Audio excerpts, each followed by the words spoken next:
How do you make your bed like a pro?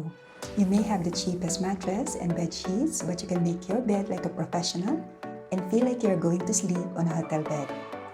It is easy to do it, it can just take some practice. Hi, I'm Avi Caparas and this channel is about work-life balance, technology, and faith. I would like to help you through videos to thrive in both work and home lives. This is the first part of our series of the Bed Cover Lustre in collaboration with Wayo Flowers. Wayo Flowers is a social enterprise that supports marginalized artisans in the Philippines by promoting their handmade products.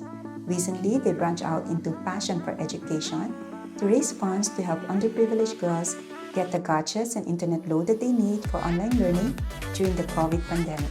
And here to teach us how to make the bed is our friend Mayan, who hails from Davao and is a graduate of our vocational technical school. Magandang araw po, ako po si Mayan Bayon from Davao de Oro.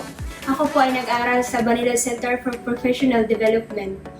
So ngayon, tuturuan ko kayo paano mag-change ng linen sa bed.